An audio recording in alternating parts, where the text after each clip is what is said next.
Assalamualaikum warahmatullahi wabarakatuh.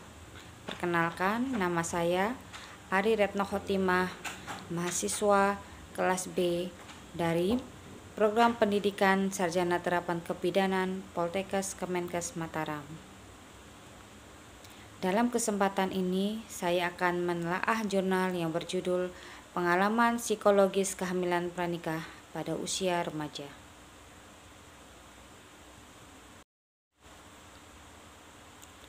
Kenakalan remaja merupakan suatu perilaku yang menyimpang yang sering dilakukan oleh remaja masa ini, karena terdapat penyimpangan pada aturan-aturan sosial, nilai norma sosial yang berlaku, dan bahkan hingga melanggar aturan hukum yang berlaku.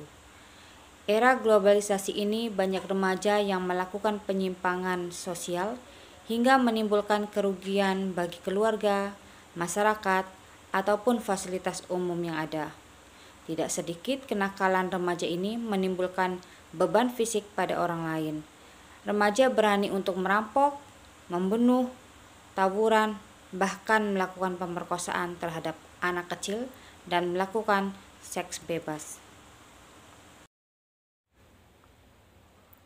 Tugas ini yaitu dari mata kuliah Psikologi Perkembangan yang diberikan oleh dosen pengajar kami, Ibu Fitra Arsy Nurqoriah, SST MKep, yang dimana tugasnya yaitu menelaah jurnal yang ditemukan dengan metode PICO.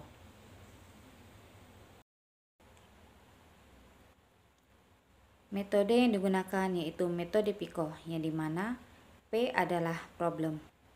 Menurut penelitian YATI tahun 2012 yang berjudul Dampak Psikologi pada Kehamilan Remaja berjumlah 3 orang di Sidoarjo, didapatkan hasil penelitian bahwa semua ibu hamil di usia remaja mengalami stres.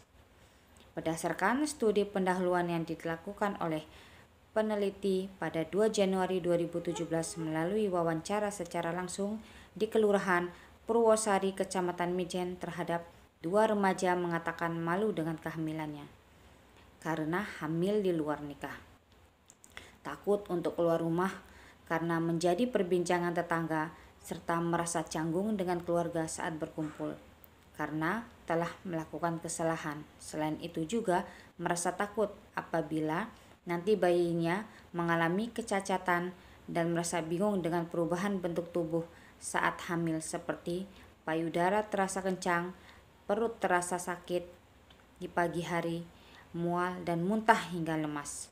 Selain itu, satu di antaranya mengatakan ingin menggugurkan kandungannya karena sang pacar tidak mau bertanggung jawab dan merasa malu serta masih ingin melanjutkan sekolahnya.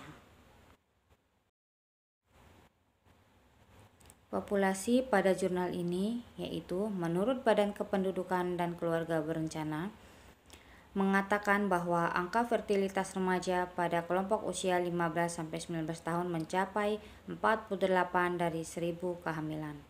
Dan terdapat kehamilan pada umur kurang dari 15 tahun sebanyak 0,02% dan kehamilan pada umur 15-19 tahun sebesar 1,97%.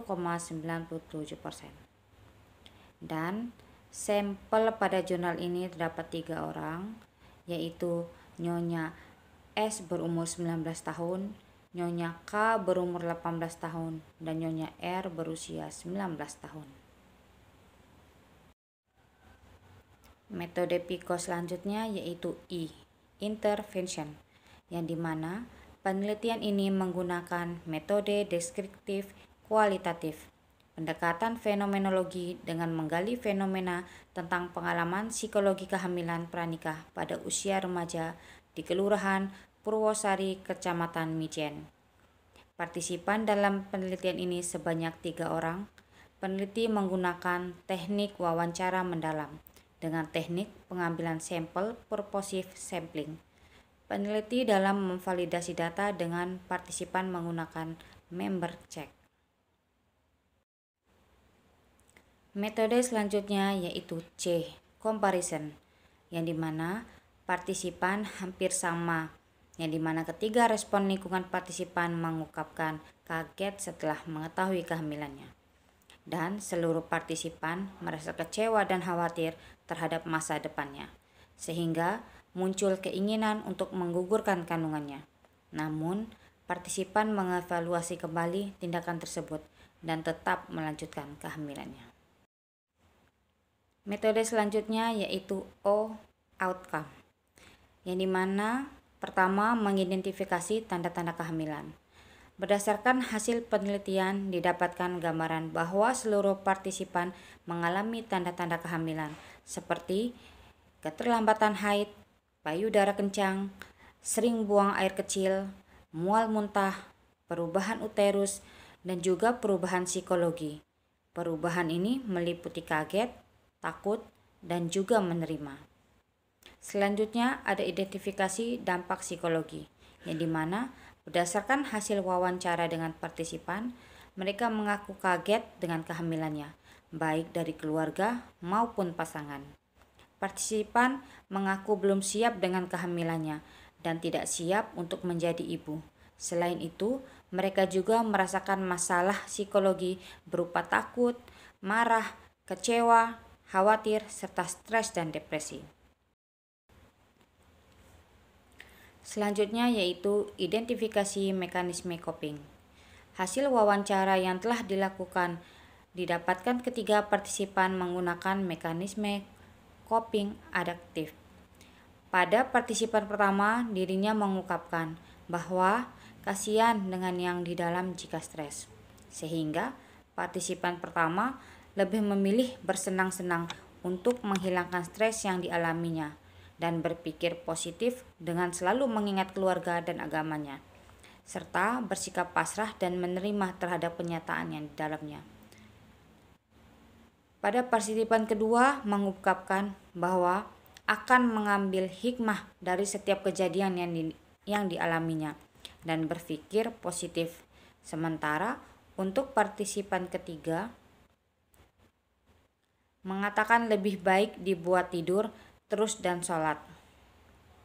Namun ketiga partisipan kadang masih menunjukkan coping yang maladaptif sebagai pelarian dengan menangis dan merasa cemas terhadap kejadian yang dialaminya.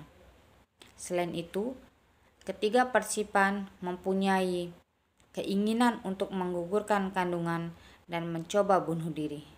Namun, dievaluasi kembali dan mengurungkan niatnya.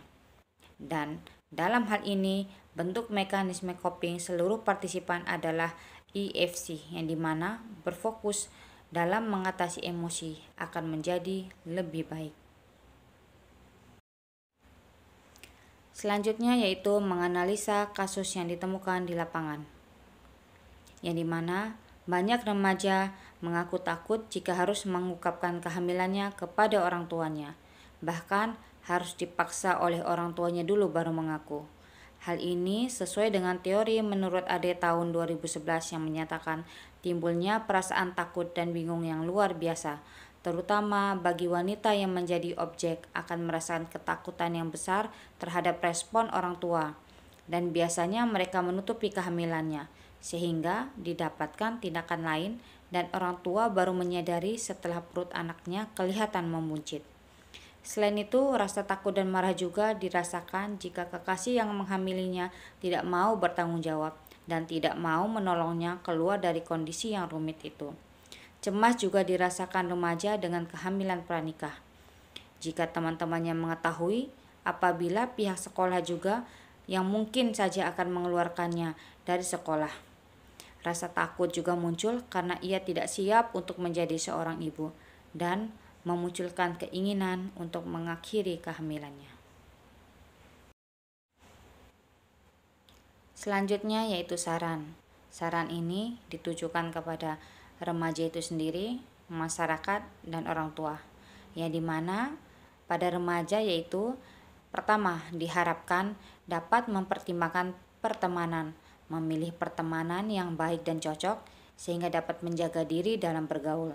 Yang kedua, sebaiknya remaja lebih terbuka atau bercerita mengenai permasalahan atau kehidupan sehari-harinya kepada orang terdekatnya yang dipercaya, seperti orang tua, teman dekat, atau keluarga, agar segala sesuatunya mendapatkan solusi mengenai permasalahan yang dihadapi.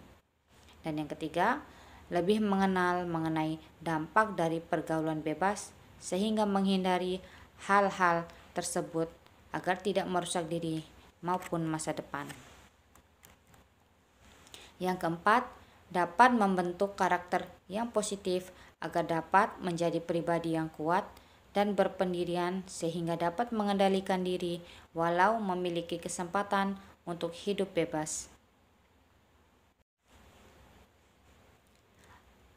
Bagi masyarakat yang dimana pertama, perlu adanya penyuluhan bagi masyarakat tentang pergaulan bebas atau seksual pranikah, khususnya bagi remaja. Dengan dilakukan penyuluhan secara rutin, maka akan menambah pelajaran bagi masyarakat guna menurunkan jumlah kasus kematian pranikah. Dan yang kedua, selalu berusaha mencari ilmu serta informasi yang baik agar tidak terjerumus terhadap hal-hal yang menyimpang. Dan saran selanjutnya yaitu untuk orang tua, yang dimana diharapkan orang tua ini akan menjadi support system terbaik ketika anak mengalami kehamilan pranikah, agar remaja tersebut dapat melakukan penerimaan diri, bangkit, dan memulai kehidupan baru dengan memberikan sikap dan tindakan yang positif.